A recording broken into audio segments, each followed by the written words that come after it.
Hola amiguitos de Filogringo. Este video explicativo está dirigido para los grados novenos y décimos. Bueno, amiguitos, antes de empezar con el tema de la guía,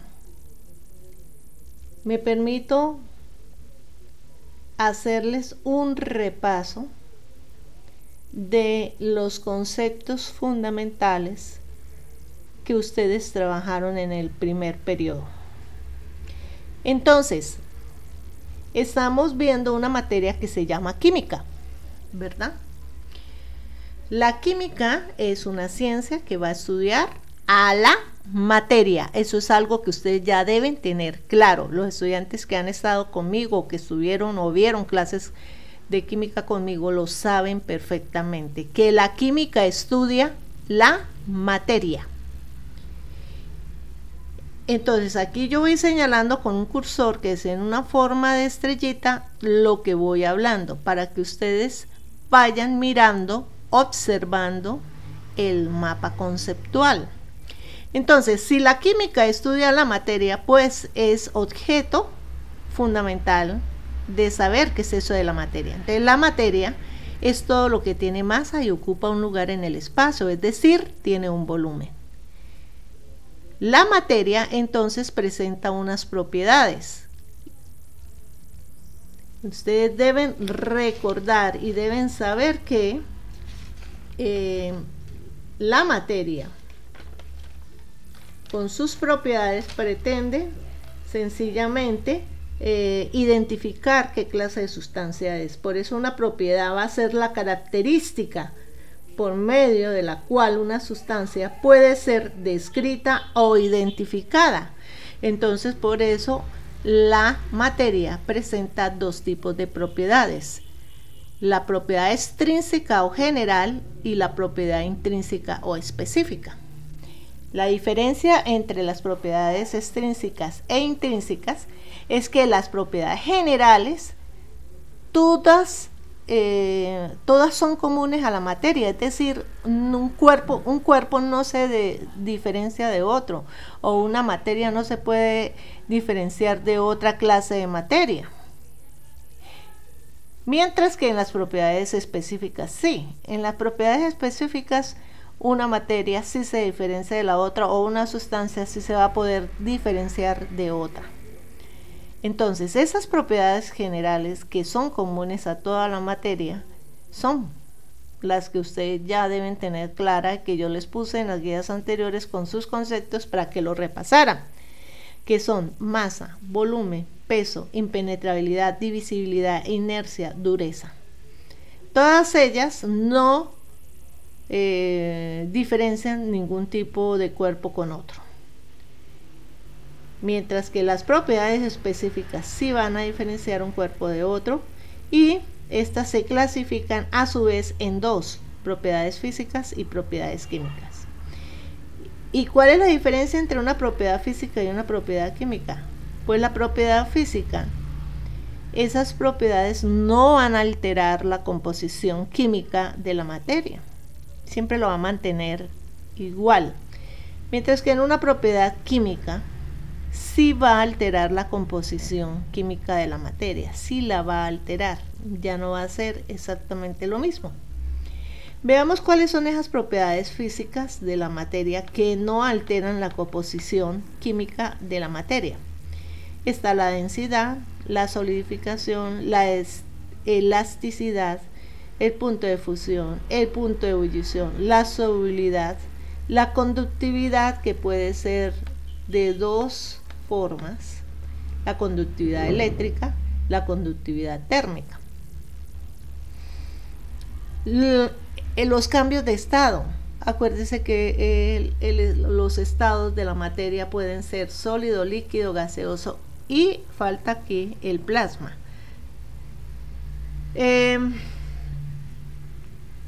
Sabemos también que están las propiedades organolépticas. Las propiedades organolépticas son aquellas que son obtenidas o percibidas por los órganos de los sentidos, como es el sabor, como es el olor, como es el color, como es la textura. Entonces, las propiedades organolépticas, la solubilidad, el punto de fusión, el punto de ebullición, son propiedades físicas. Entonces, ¿cuáles son las propiedades químicas que sí alteran la composición de la materia? Tenemos ejemplo, la oxidación. Si usted coge un pedazo de manzana, la parte por la mitad, pues ¿qué va a sufrir?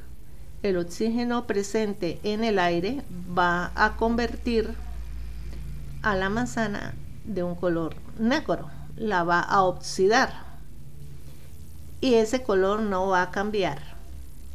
¿Por qué? Porque ya sufrió un proceso de oxidación. Entonces yo ya no puedo convertir la manzana negra en una manzana blanca como estaba anteriormente. ¿Por qué? Porque ha sufrido un proceso de oxidación.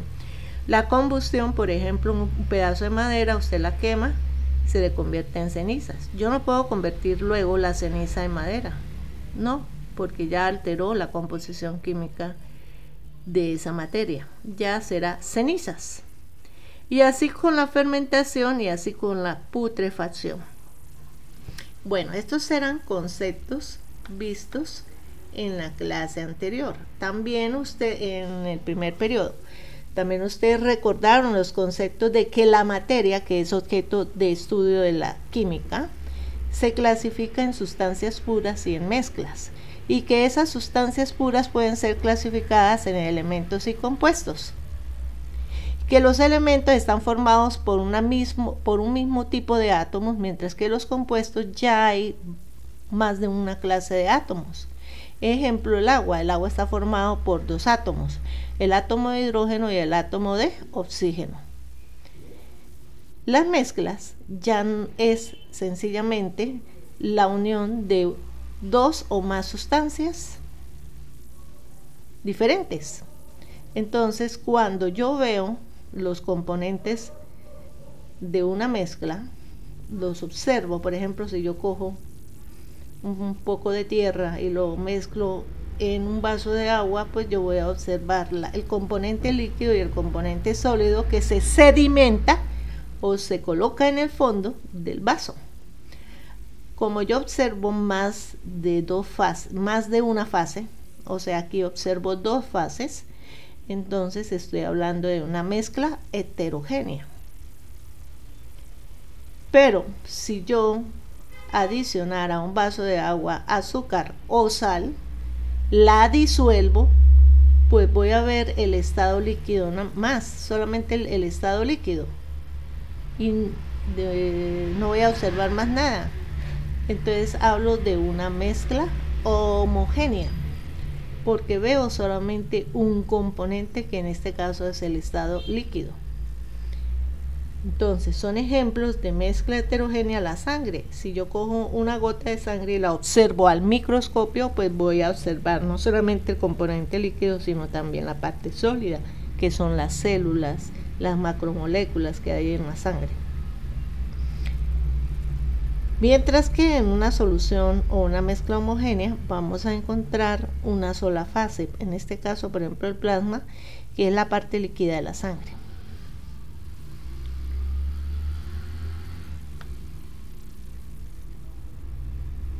También ustedes se les recordó que, como sabemos, el átomo está incrustado ¿en dónde? Cada vez que hablamos de átomos estamos hablando de elementos, es decir, de sustancias puras, que están ¿en dónde? En la tabla periódica. Cuando hablamos de estructura atómica estamos hablando de las partes del átomo. ¿Y cuáles son esas partes del átomo? Tenemos un núcleo, y que en ese núcleo están los protones de carga positiva y los neutrones de carga neutra. Y alrededor está la corteza, que determina el volumen del átomo, y están los orbitales, están los niveles, los subniveles, en donde está la posibilidad de encontrar los electrones de carga negativa. Esas son las partes del átomo, que ustedes recordarán que vieron en los cursos anteriores. Y permítanme también recordarles algo de la tabla periódica, que es importante que ustedes lo sepan y lo conozcan. Así que los invito a los estudiantes del grado 9º y 10º que estos elementos del grupo A de la tabla periódica, elementos representativos, los debe conocer ya, los debe saber ya, los debe identificar ya. Entonces, habíamos dicho que el grupo, que la tabla periódica tiene 4 regiones, o tiene los elementos representativos de la tabla periódica conformada por el bloque S y por el bloque P. De los elementos representativos son el 1A y el 2A, que conforma el bloque S. Acuérdense, hidrógeno, litio, sodio, potasio, rubidio, cesio y francio, grupo 1A. Grupo 2A, belirio, magnesio, calcio, estroncio, bario y radio. Esto lo deben manejar, escribir su símbolo químico y saberlos escribir en su orden. El bloque P está formado por el 3A, 4A, 5A, 6A, 7A y 8A. Entonces, en el 3A está el boro, aluminio, galio, indio y talio. En el 4A está el carbono, silicio, germanio, estaño y plomo. En el 5A el nitrógeno, fósforo, arsénico, antimonio, bismuto. En el 6A oxígeno, azufre, selenio, telurio y polonio. En el 7A el flúor, cloro, bromo, yodo y astato. Y en el 8A el helio, neón, argón, criptón, xenón y ranón. Esta última fila ustedes recordarán que no forma parte de lo que yo les exijo a ustedes para que lo sepan y lo manejen. En el bloque D se encuentran los B escritos en romano que conforman los elementos de transición bloque D. Los elementos de transición son todos estos de color verde. No pretendo que se los aprenda de memoria en su orden, pero sí que sepa qué significa cada símbolo. Por ejemplo, Cr es el símbolo del cromo, Mn el símbolo del manganeso, Fe el símbolo del hierro, Co el símbolo del cobalto, Ni el símbolo del níquel, Cu el símbolo del cobre, Zn el símbolo del zinc y así sucesivamente, por lo menos que identifiquen qué significa. Ahora, estos elementos de transición, que son los elementos B, ¿sí? La mayoría son metales. De los metales están del 1A, 2A, los de transición hasta llegar a esta escalera. Entonces aquí ya estos de color moradito ya son metaloides, o sea, que funcionan como ácidos pero que también son básicos. Los verdecitos son de los no metales, son más fáciles aprenderse los no metales que aprenderse todos los metales, que es la mayoría de la tabla periódica. Y estos son los gases nobles que tienen configuración estable. Tenemos acá, fuera del cuerpo de la tabla periódica, los elementos que parten de acá, de la serie de lantánido y de la serie de actínido. Estos dos que están ubicados en el bloque D no pertenecen al bloque D, pertenecen a los lantánidos y a los actínidos que conforman las tierras raras, y es el bloque F de la tabla periódica. Es el bloque F de la tabla periódica. Bloque F está formado por los lantánidos y por los actínidos. Bien. Y a partir de esos momentos se empiezan a estudiar cómo fue o por qué se considera al átomo la unidad básica de la materia. Y ahí es cuando se crean los modelos atómicos de acuerdo a la historia, cómo fue creado o cómo fue evolucionando el átomo a través de la historia. Entonces, a través de la historia el átomo fue evolucionando a partir de 1803 al introducir la teoría de John Dalton. Luego vino el señor Thomson en 1904, que introdujo las cargas positivas y cargas negativas, o sea, los protones y los neutrones en el modelo. Y luego vino el señor Rutherford en 1911, donde introdujo el concepto de ¿qué? Del núcleo, ¿sí? Y que dijo que en el núcleo es donde realmente se encuentran los protones y los electrones. Y después vino el señor Niels Bohr en 1913, en donde introdujo el concepto de órbitas, y que estos están en los niveles de energía y que allí es donde realmente están los electrones de valencia, hasta llegar al átomo actual, que es este, el átomo actual. En ese átomo actual, entonces usted ya verá que está formado por no solamente por las teorías aportadas por todos estos científicos, sino que ya se habla de los cuantos de energía, es decir, de los números cuánticos. El número cuántico principal, el magnético, el azimutal y el spin.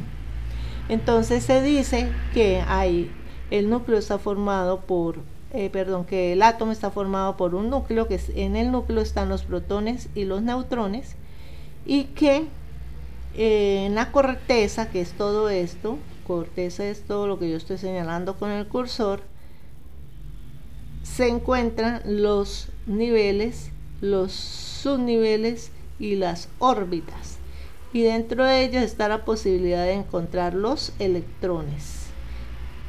Ahí ya estamos hablando de la teoría cuántica, que es lo que realmente me permite a mí decir en esa teoría cuántica que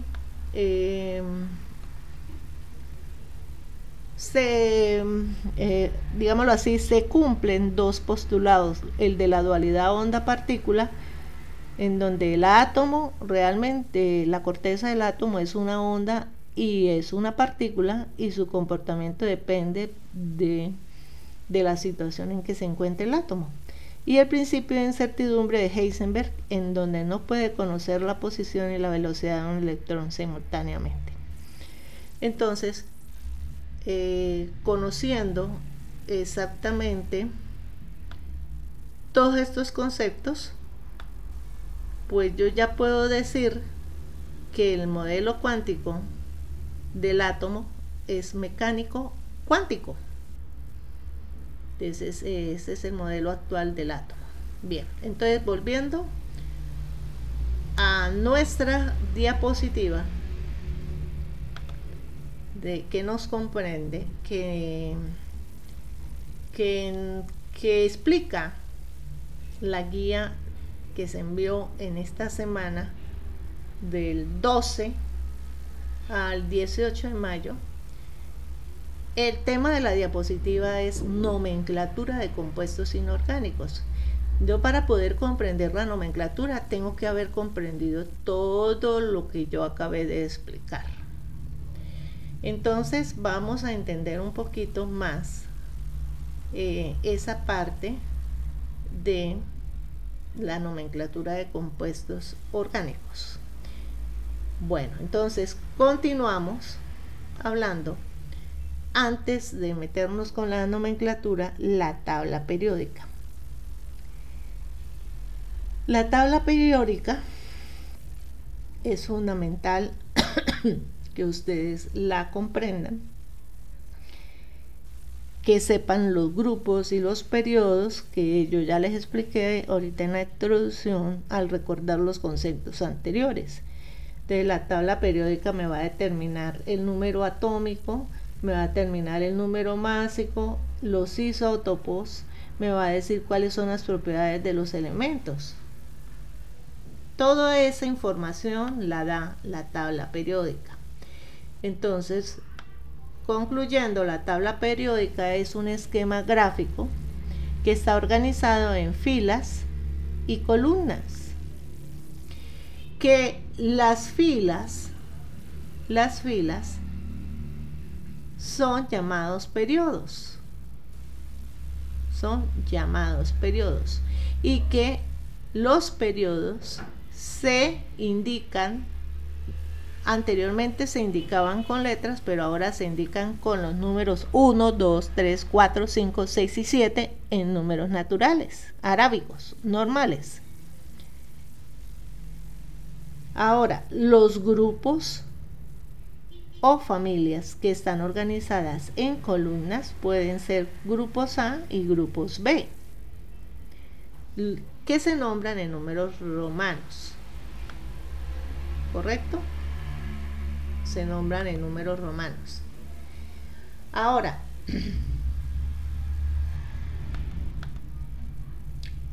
la tabla periódica nos permite ordenar y clasificar a los elementos químicos según sus propiedades y según el número atómico.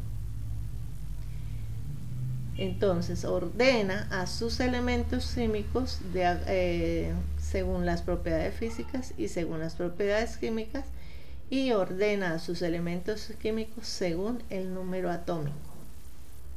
Por eso es importante la tabla periódica. Bien, pasemos al siguiente tema. Entonces, tratando de explicar o hacer un resumen fundamental de la tabla periódica y sus propiedades, podemos entonces concluir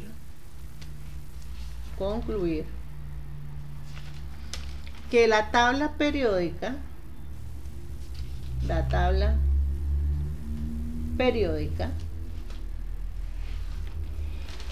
fue creada o diseñada por Dmitri Ivanovich Mendeleev. ¿Sí? Fue diseñada por este científico en el año 1869. Él presentó 60 elementos que en esa fecha pues ellos lo conocían, pero que en la actualidad, si yo te pregunto cuántos elementos hay en esa tabla periódica que tú tienes, me vas a decir hay 118 elementos que están organizados en 7 periodos, que son las filas horizontales, y 18 grupos, que son las columnas verticales. También es importante decir que la tabla periódica presenta unas propiedades periódicas. Esas también son conceptos que ustedes vieron en las guías anteriores. Esas propiedades periódicas son importantes porque van a explicar el comportamiento químico de los elementos. ¿Por qué se comporta el oxígeno así? ¿Por qué se comporta el azufre así? ¿Por qué se comporta el cloro así? Entonces esas propiedades periódicas explican ese comportamiento de esos elementos. Son características, las propiedades periódicas son características de los elementos. Y estas propiedades van a variar de una manera predecible a medida que recorren los grupos y los periodos en la tabla periódica. ¿Cuáles son esas propiedades periódicas de los elementos? Tenemos la electronegatividad. La electronegatividad es la capacidad de un átomo para atraer electrones en un enlace químico. O sea, él roba los electrones en un enlace químico. ¿Y cómo se presenta la electronegatividad en la tabla periódica? Pues aumenta de izquierda a derecha en los periodos y disminuye al bajar un grupo. Tenemos la energía de ionización.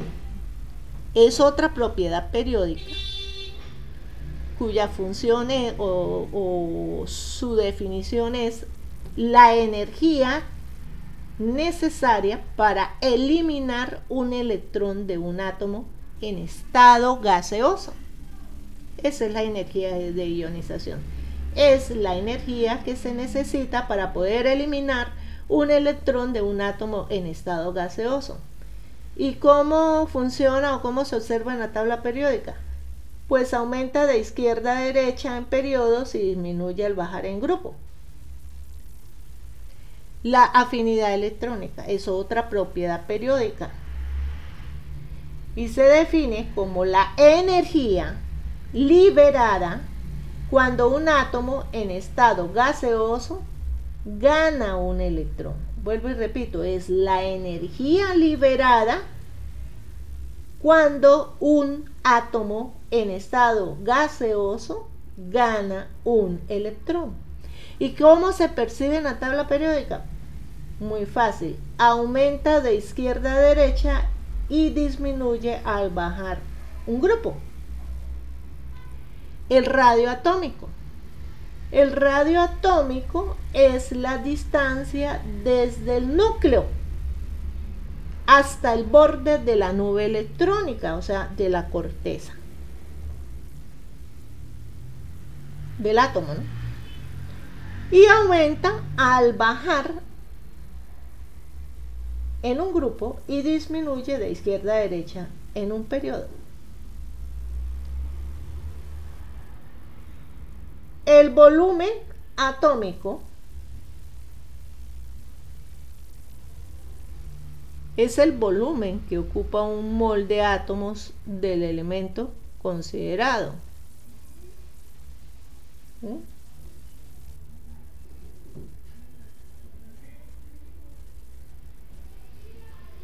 El carácter metálico también.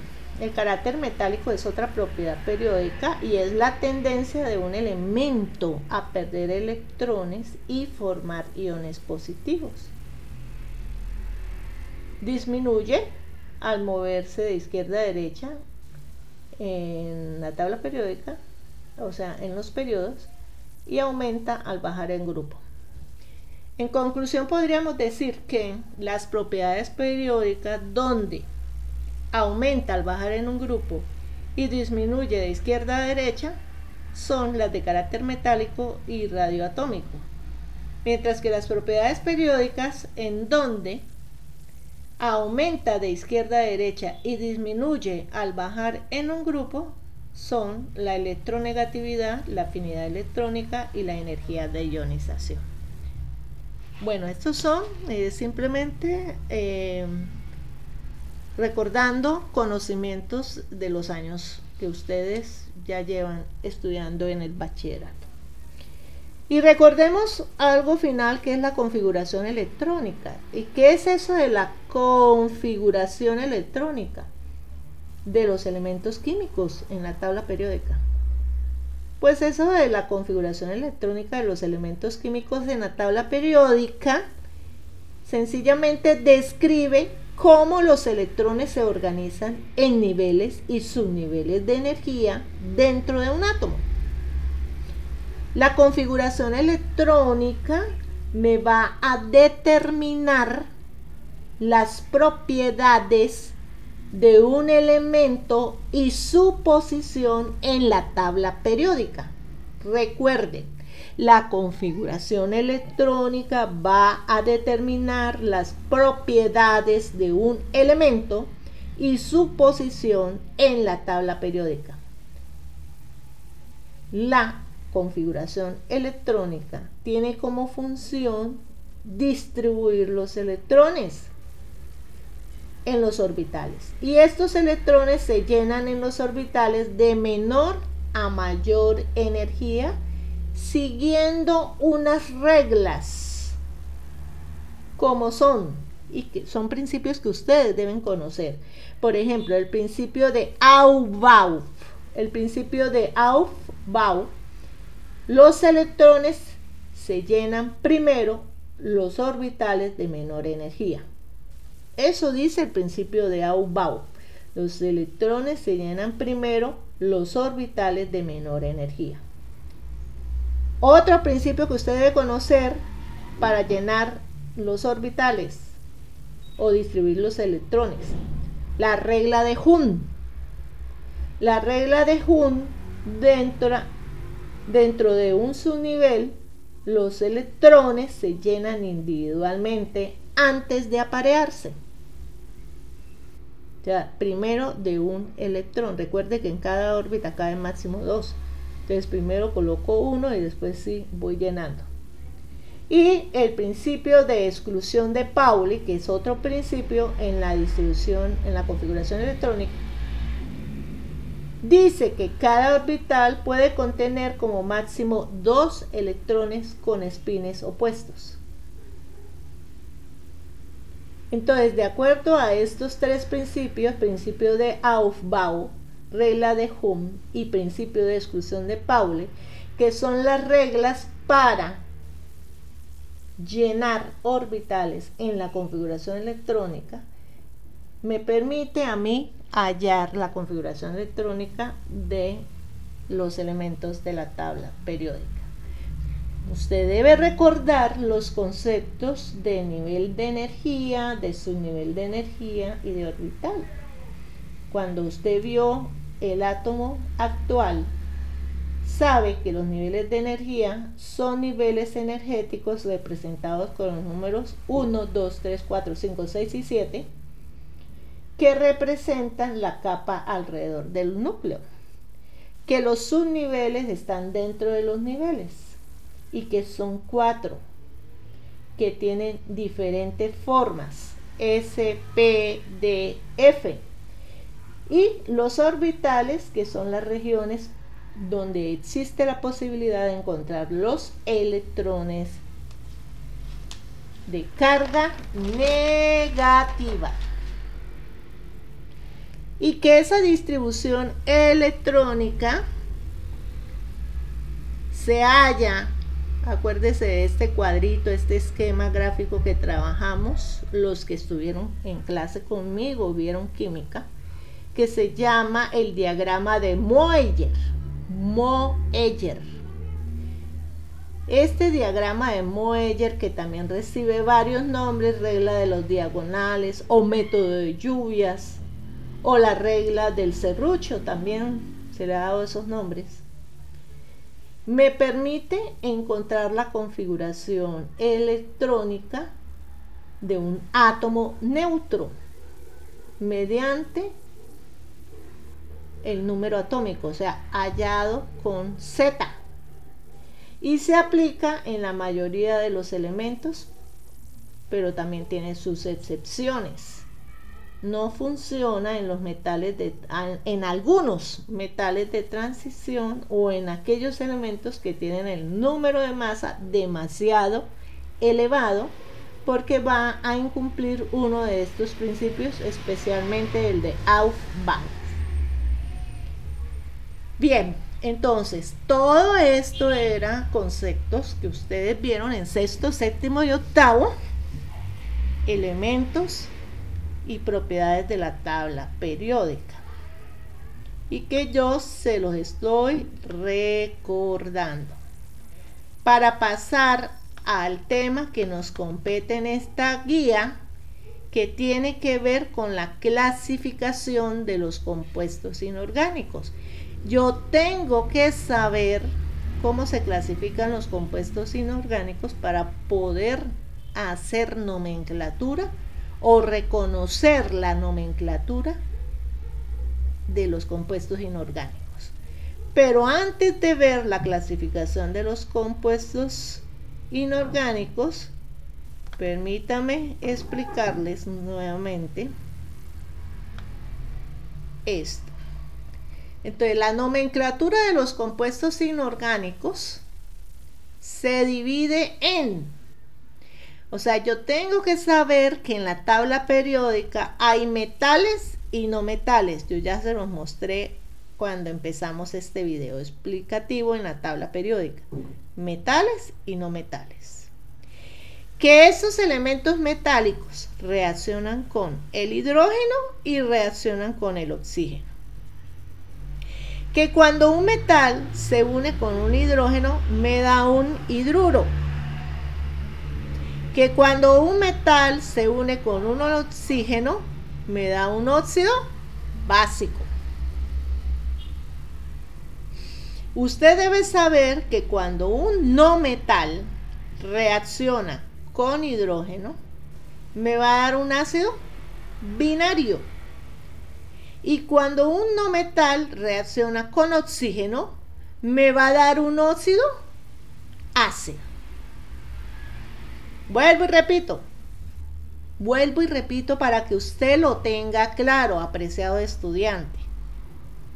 La tabla periódica tiene elementos metálicos y elementos no metálicos. Cuando un elemento metálico reacciona con hidrógeno, me va a dar un hidruro. Cuando un elemento metálico de la tabla periódica se une con un oxígeno, me va a dar un óxido básico. Cuando un no metal reacciona con un hidrógeno, me va a dar un ácido binario. Cuando un no metal reacciona con el oxígeno, me va a dar un óxido ácido. Eso lo tiene que tener claro.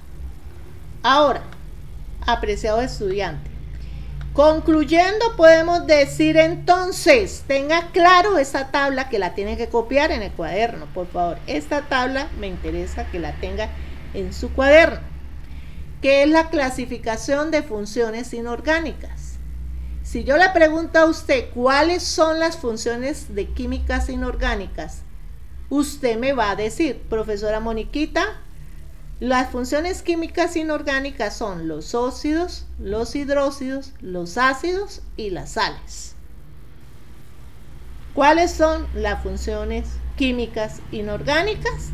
Los óxidos, las bases, los ácidos y las sales. ¿Cómo se forma un óxido?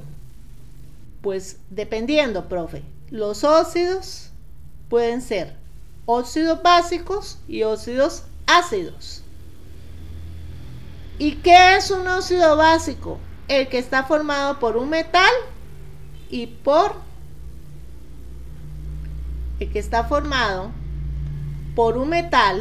por el oxígeno. Y un óxido ácido, el que está formado por un no metal, la X significa no metal, un no metal y el oxígeno. ¿Y cómo se forma un hidróxido o base? Se forma con un metal, un oxígeno y un hidrógeno. O sea, el OH.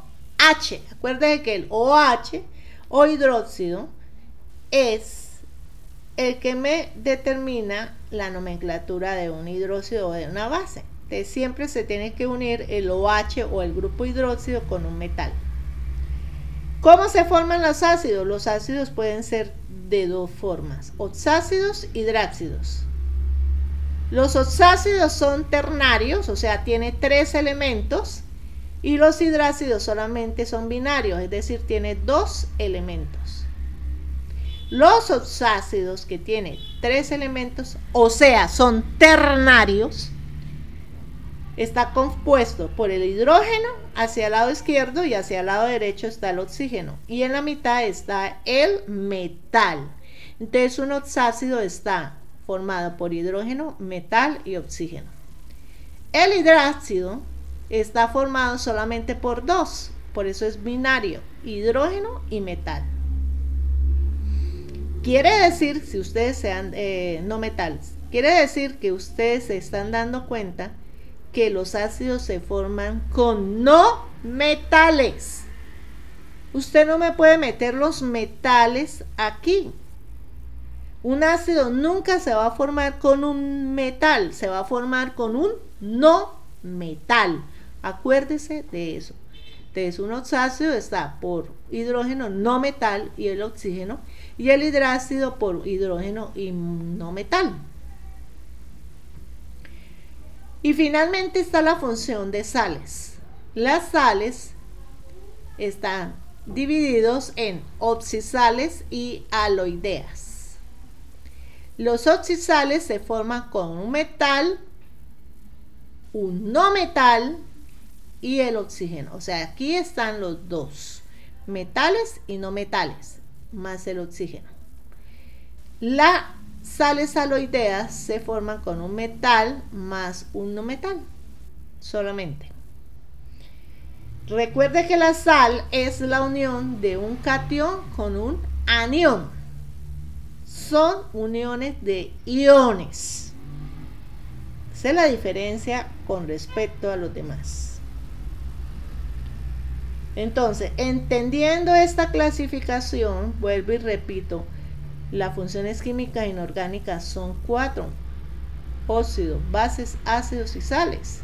Mientras que en la química orgánica, en la química del grado 11, usted no va a ver 4 tristes funciones, usted va a ver como 11 funciones, son muchas más. Entonces, no le puede quedar grande a usted, estudiante del grado 9º y 10º, nombrar funciones químicas inorgánicas. Usted debe reconocer un óxido, usted debe reconocer un hidróxido, usted debe reconocer un ácido y usted debe reconocer las sales. ¿Y cómo las reconoce? Con estas fórmulas. Esto se llama fórmulas químicas. Entonces, cuando yo uno un metal con un oxígeno, ¿qué me forma? Un óxido base. Cuando yo uno un no metal con un oxígeno, ¿qué me forma? Un óxido ácido. Cuando yo identifico que el compuesto inorgánico es un metal con un OH, identifico que es una base. Cuando yo encuentro un compuesto inorgánico formado por un hidrógeno, un no metal y un oxígeno, digo inmediatamente es un oxácido. Si yo encuentro el hidrógeno con un metal, digo esto es un no metal, perdón. Entonces inmediatamente yo digo es un hidrácido. Y si yo identifico acá esto no me vayan a confundir los hidrácidos con los hidruros, porque es que los hidruros están formados, o sea, aquí el hidrógeno cuando se une con un no metal se llama hidrácido, pero cuando el hidrógeno se une con un metal es un hidruro. Entonces no pueden confundir los hidrácidos con los hidruros.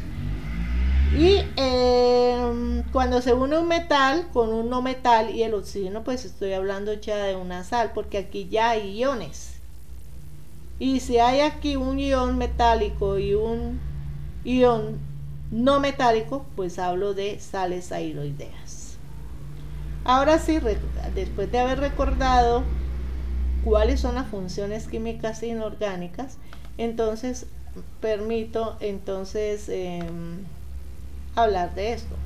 Entonces ya sabemos que la función es óxido, puede ser metálico y no metálico, que el metálico resulta de unir el oxígeno más el metal y el no metálico resulta de unir el oxígeno más un no metal. Encontramos también, que esto sí no lo mencioné en la diapositiva anterior, el peróxido. Los peróxidos pueden ser metálicos y no metálicos. ¿Y qué es un peróxido? Peróxido, como la misma palabra lo dice, es la unión de un oxígeno con un metal y de un oxígeno con un no metal, diferente a los óxidos metálicos y no metálicos, sino que estos son excepciones del oxígeno. Los hidróxidos o bases, ¿por qué son excepciones? Deje cuenta que aquí en un óxido metálico primero va el oxígeno y después va el metal, pero en un peróxido metálico es al revés, el metal está de primero y luego está el oxígeno. Lo mismo sucede acá, el óxido no metálico primero va el oxígeno y luego el no metal, mientras que en un peróxido no metálico es lo contrario, el no metal y después el oxígeno. Quiero que vean la diferencia. Ahora, la base usted la identifica porque está unido con el OH, el metal más el OH, es decir, la unión de un óxido metálico más agua me da un metal más agua más OH, el grupo hidróxido. Y tenemos los ácidos, que pueden ser oxácidos o hidrácidos. Los oxácidos, óxido no metálico más agua, y hidrácido, hidrógeno más no metal. Las sales pueden ser oxisales o ahiloideas, dependiendo si se une un ion metálico y un no metálico, formaría una sal ahiloidea, o un oxisal si es un oxácido más una base. Bueno, esto lo vamos a especificar entonces de la siguiente forma. O sea, esto se llama cuadro sinóptico. Un cuadro sinóptico es cuando hay la presencia de corchetes. Esto es un cuadro sinóptico porque hay corchetes. Entonces, los compuestos inorgánicos se clasifican en binarios y terciarios. Binarios porque tiene 2 elementos y terciarios porque tiene 3 elementos. Entonces veamos los binarios. Los binarios son aquellos que se pueden clasificar en peróxidos, hidruros y hidrácidos. Un peróxido es un compuesto oxigenado. Un hidruro y un hidrácido es un compuesto hidrogenado. Y las sales binarias. Entonces son compuestos binarios los compuestos oxigenados, los compuestos hidrogenados y las sales binarias. Son compuestos terciarios los hidróxidos, los ácidos y las sales ternarias. Bueno, este cuadrito pues se comprende con los ejercicios que vamos a ver ahorita. O sea, esto lo voy a explicar ahora más detalladamente. Voy de lo general a lo particular. Entonces, la formulación y nomenclatura en química inorgánica. Primero que todo, una fórmula química expresa la composición de moléculas y compuestos mediante símbolos químicos. O sea que en una fórmula química me va a decir cuántos átomos hay de cada elemento que conforma esa molécula. Para eso sirven las fórmulas químicas. Y pues el número conocido de moléculas son muchísimas. Hay más o menos más de 13 millones de moléculas. Esto es una molécula inorgánica, esto es una molécula inorgánica. Entonces hay muchísimas moléculas que se forman.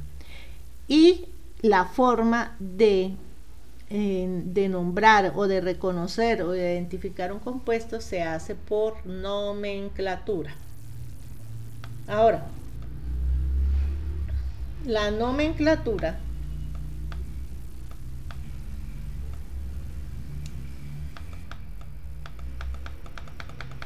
discúlpeme que se me pasó aquí la diapositiva. Ahora sí. Antes de hablar de nomenclatura, yo tengo que tener claro, y ustedes lo tuvieron que haber estudiado en los cursos anteriores, incluso yo lo repasé también en las guías pasadas, el número de oxidación. ¿Qué es el número de oxidación? Un número de oxidación de un elemento viene a ser el equivalente a la capacidad de combinarse con una carga positiva o con una carga negativa. Entonces a mí me va a indicar cómo este elemento cuántas veces se puede combinar, en otras palabras. Entonces, esta tablita yo no pretendo que usted se lo aprenda, pues yo me la usé casi de memoria, pero ustedes la pueden tener. En el grupo 1A, el número de oxidación, por ser del grupo 1A, pues el número de oxidación va a ser 1. Grupo 2A, pues el número de oxidación va a ser 2.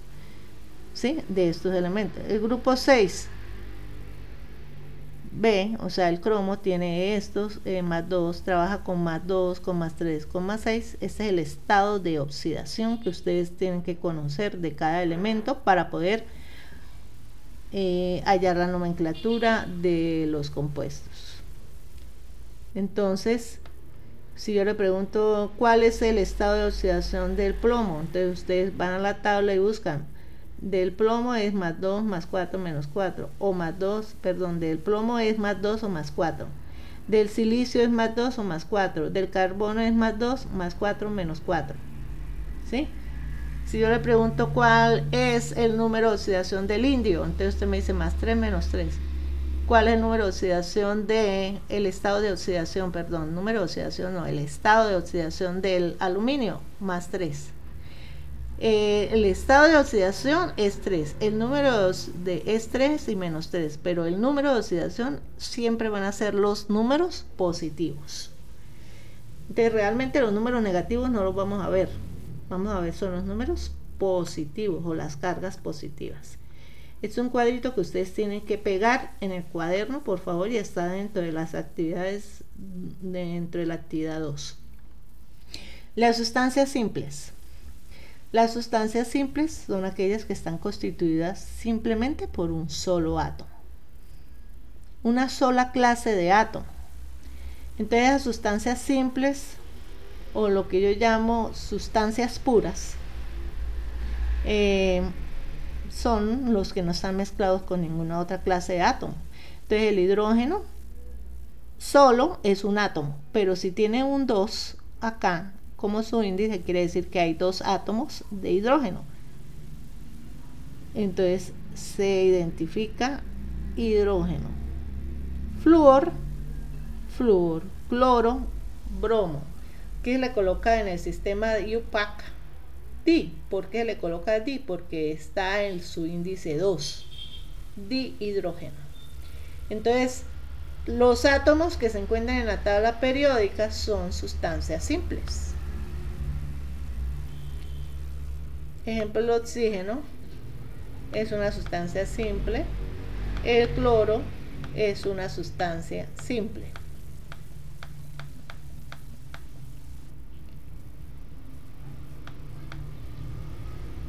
Compuesto binario, pues cuando se forman 2 elementos o se unen 2 átomos diferentes.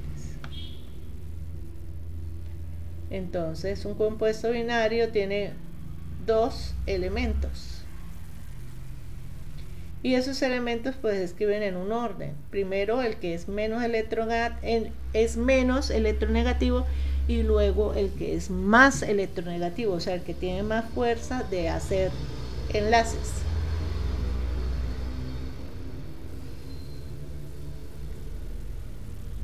Bien, entonces por ejemplo acá yo tengo el menos electronegativo y el más electronegativo.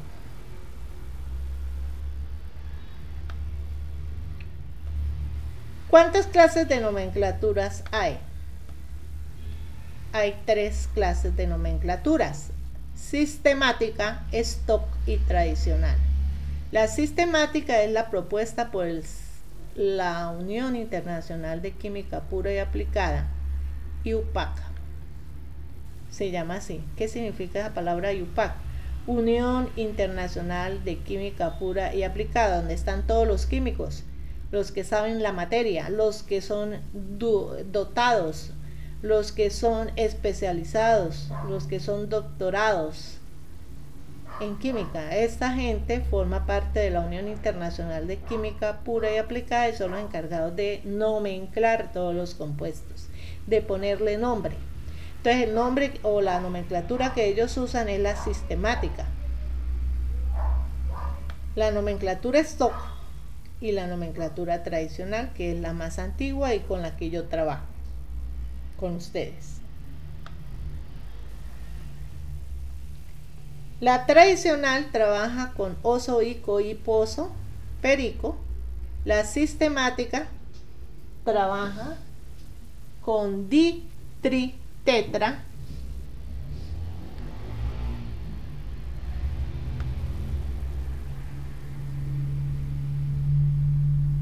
Se escribe generalmente el número, el elemento y después el número romano, la sistemática. ¿Que usa quién? Pues que usa la IUPAC. Y el stock, que es el número romano, junto con el elemento.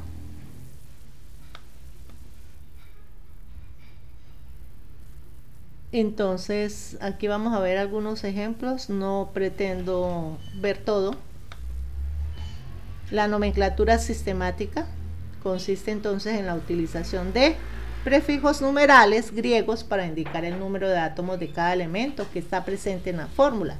Entonces los prefijos que generalmente se utilizan en este tipo de nomenclatura, que no es la que vamos a trabajar, pero que yo se las estoy mencionando como para que la conozcan, es el mono, que significa 1, di, que significa 2, tri, que significa 3, tetra, 4, penta, 5, hexa, 6, hepta, 7 y así sucesivamente. estos se denominan prefijos. También tenemos acá el pentaóxido de dicloro, por ejemplo, así lo nombran, penta porque hay 5 de oxígeno, óxido hay 2, entonces por eso pentaóxido de dicloro, 2 veces el cloro.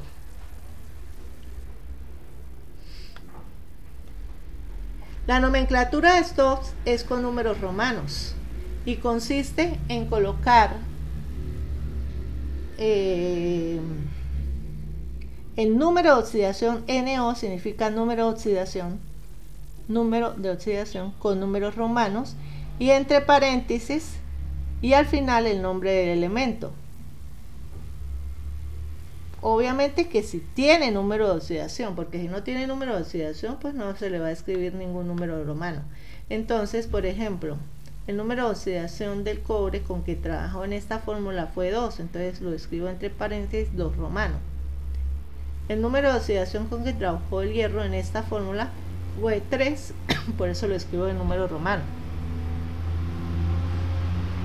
Y la nomenclatura tradicional, que es la que yo trabajo con los estudiantes, consiste en añadir un sufijo al nombre del elemento según el número de oxidación con que él actúe.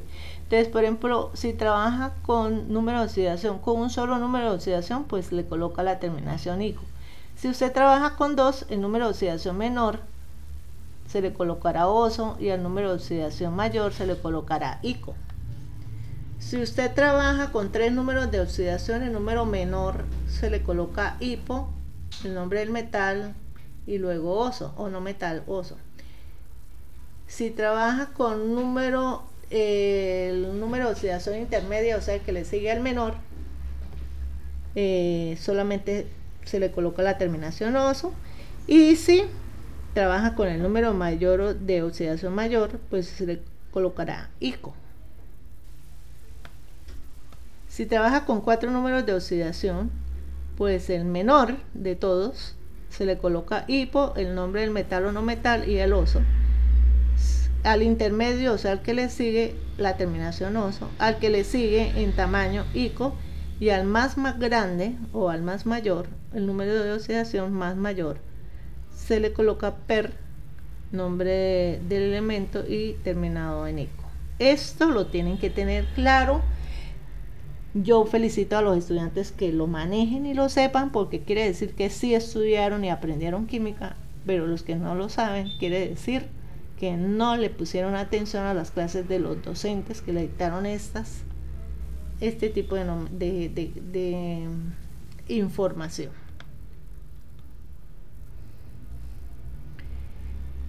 Entonces, un compuesto binario está formado por un metal y un oxígeno, o sea, 2 elementos, mientras que un compuesto terciario tiene 3 elementos, un metal, el oxígeno y el hidrógeno, por ejemplo.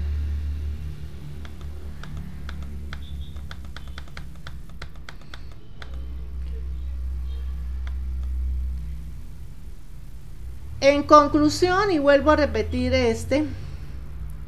los compuestos, la clasificación de las funciones químicas se clasifican en óxidos, peróxidos, hidruros y sales. Esas son las funciones inorgánicas. Que los óxidos pueden ser óxido metálico, metal y oxígeno, que también reciben el nombre de óxido básico. Que pueden ser óxidos no metálicos, o sea, no metal y el oxígeno, y a estos también se les llama óxidos ácidos. Que un hidruro puede ser un metal con el hidrógeno y se llama hidruro metálico.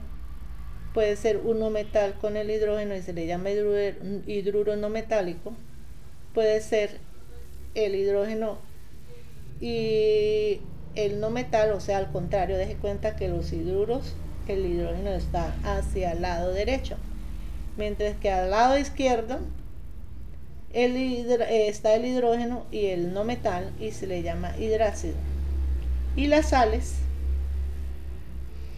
son metal y no metal, y estos son iones para formar una sal neutra, y la sal volátil o aloidea más son dos no metales, son dos iones no metales. Este es el resumen de la nomenclatura inorgánica. Entonces aquí voy a dar así rápidamente ejemplos de óxidos, que es la combinación de un oxígeno con cualquier elemento químico, es decir, oxígeno más un metal. Ejemplo de ellos: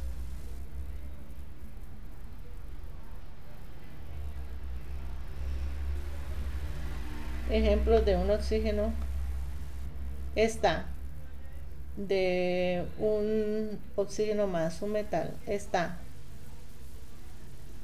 el óxido ferroso, el óxido férrico, el óxido de litio. Entonces ahí usted lo va llenando. Oxígeno no metal más un no metal, ¿cómo se llama? Por ejemplo, en este caso, anhídrido o óxido hiposulfuroso,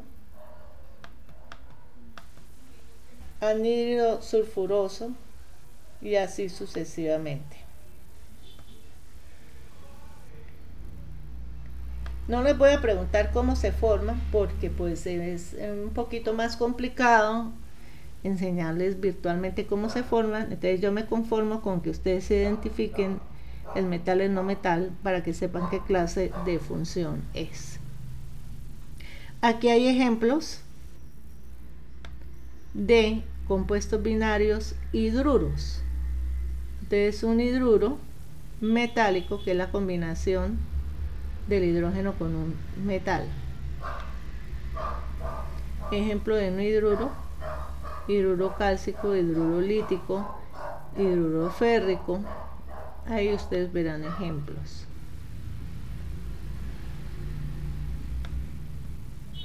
Igual pasa con los hidrácidos, que es la combinación del hidrógeno con un no metal de los grupos 6A y 7A. Entonces tenemos el ácido fluorhídrico, HF, ácido fluorhídrico, HCl, ácido clorhídrico, y así sucesivamente.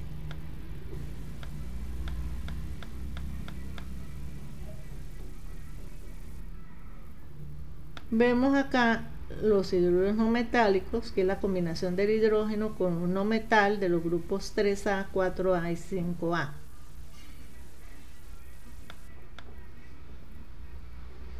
Está el amoníaco, la fosfina, la arsina, la estivina, el metano, el silano y el borano.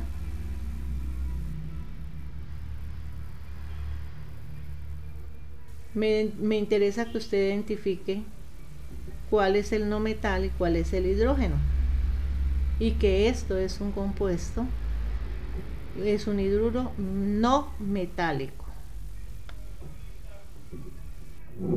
Sal neutra, son ejemplos de sal neutra estas: fluoruro lítico, bromuro úrico, sulfuro sódico.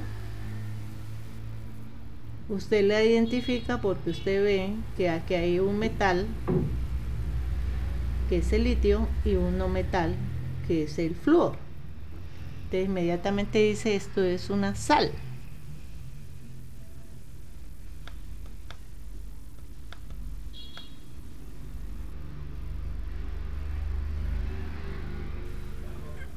Lo mismo pasa con las sales volátiles o las sales hialodeas.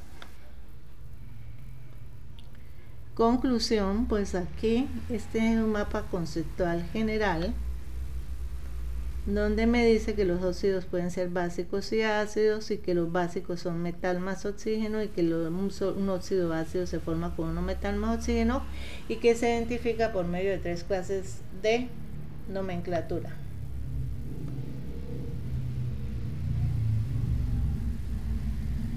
Los hidróxidos se reconocen por la presencia del OH, grupo hidróxido. Entonces, si usted ve un 1H encerrado en un paréntesis, ya estamos hablando de hidróxidos.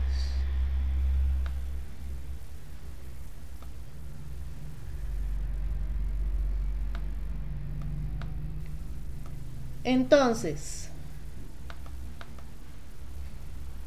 aquí ya resume qué es un ácido, qué es un ácido hidrácido,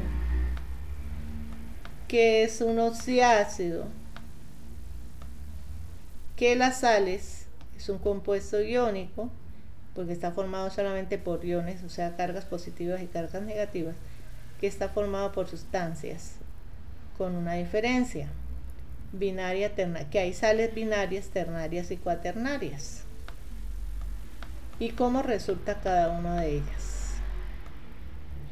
Esta tablita es la tabla de los cationes y aniones que ustedes deben imprimir o buscar o consultar, cationes y aniones, porque yo uno un catión con un anión, inmediatamente me forma una sal. Al unirle el hidrógeno, por ejemplo, con el anión del flúor, me va a formar una sal que se llama sal fluorhídrico. ¿Sí? Entonces, estos cationes al unirse con los aniones me van a formar sales neutras. Es importante que ustedes las tengan y sepan la existencia de los cationes y de los aniones. Y cuando habla de divalente significa que tiene 2 números de oxidación, trivalentes 3 números de oxidación, tetravalentes 4 números de oxidación.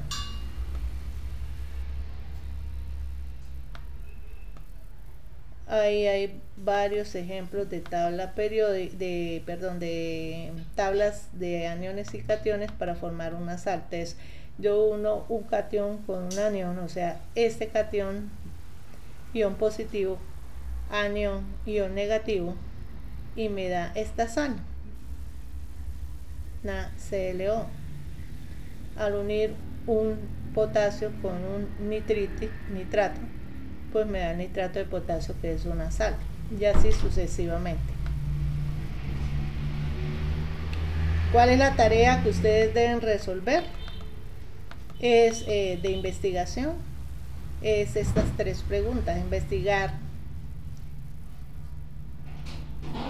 la importancia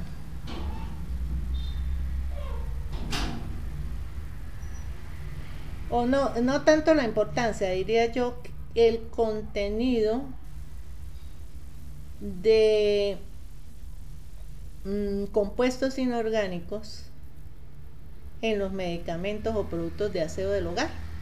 Entonces usted, por ejemplo, busca la etiqueta de, por ejemplo, del límpido.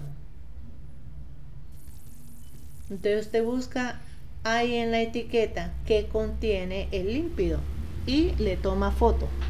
Y con eso usted me escribe: en el límpido encontré estos compuestos inorgánicos, que está formado por estos compuestos inorgánicos. Igual usted coge un medicamento cualesquiera y ahí aparece la composición química. Esa composición química son compuestos inorgánicos. Entonces usted me dice: mire, el acetaminofén está compuesto por esto. Entonces ahí aparece la molécula escrita del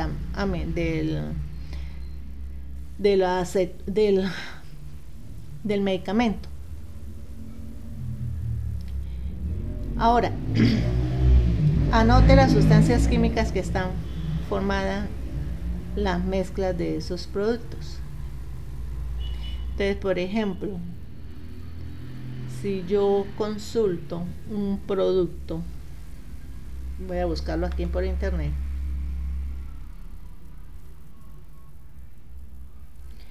Entonces, todo es buscar, por ejemplo, medicamentos. Entonces yo escribo acá en Google medicamentos.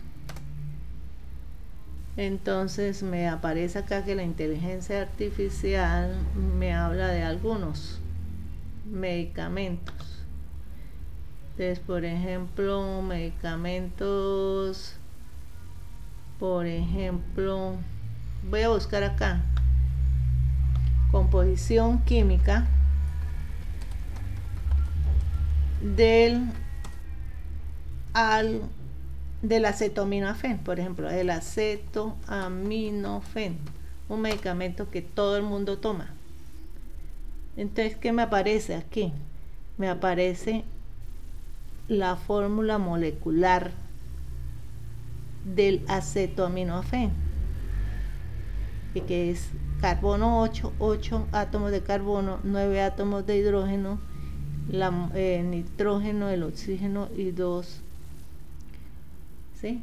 Entonces aquí aparece la fórmula molecular, aparece cómo se llama, o sea, la denominación que significa el nombre sistemático que le dio la IUPAC.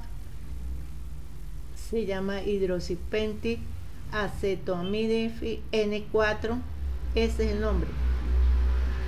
Y aparece aquí incluso el nombre, otro nombre que identifica el acetaminofén, que se llama paracetamol. Esta es la información, esto que aparece acá es la información que usted debe escribir en el cuaderno, que corresponde a la pregunta 1, 2 y 3.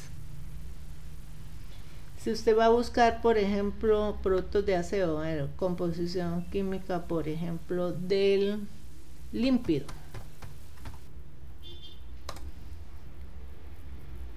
entonces aquí me va a aparecer hipoclorito de sodio. Entonces, mostrar más de la fórmula química es sodio, cloro y O. Componentes: sodio, cloro y oxígeno. ¿Sí? ¿Para qué sirve? Que es lo que también le pregunta ahí. Entonces, con que usted me escriba esta información, está resolviendo las preguntas de investigación. ¿Qué pretendo? Que usted averigüe la composición o de los alimentos, o de los productos de aseo, o de los medicamentos. Entonces, por ejemplo, composición química del salchichón cervecero. Entonces, usted observa que está formado por res, mezcla de otros ingredientes, grasa de cerdo portatal, ajo, y todo esto son compuestos orgánicos, y los compuestos orgánicos también es química. Esa es la química que ustedes van a ver en 11, la química orgánica. De los reguladores de acidez, fosfatos, bicarbonato de sodio, conservantes, nitrito de sodio, antioxidantes, pues no los dicen cuáles son porque también son complejos, pero forma parte del salchichón. O sea que cuando usted consume un pedazo de salchichón, también consume químicos, elementos químicos. Usted puede escribir, por ejemplo, composición química de la crema de dientes,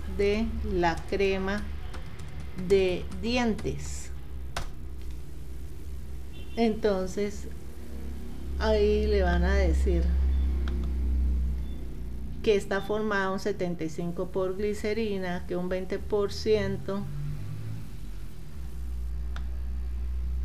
mire, que tiene aguas aumentantes, sulfantes, fluoruros, saborizantes. Todo esto forma parte de la química, de la composición química, de lo que yo le estoy preguntando a usted en esas preguntas.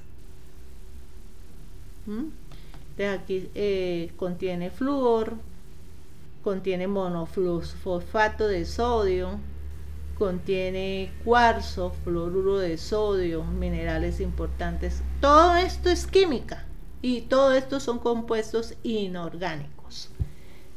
Entonces lo que yo quiero es que usted se dé cuenta que todo lo que usted come, que usted todo lo que se unta, por ejemplo la crema de la cara, por ejemplo composición química de la crema de facial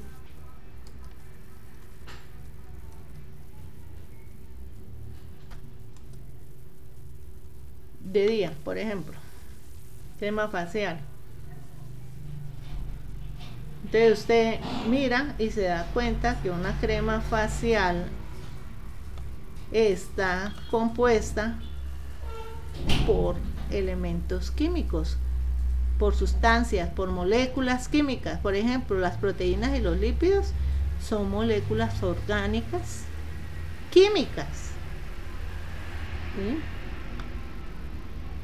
Entonces, esa es la tarea, que usted investigue qué tiene los medicamentos, qué química, qué moléculas químicas tienen los alimentos,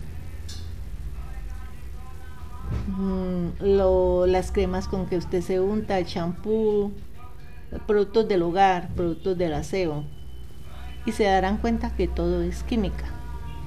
Bueno, muchachos, no siendo más por el momento, espero que hayan comprendido con este video explicativo un poquito más lo que se pretende trabajar en este curso. No siendo más, un abrazo desde la distancia.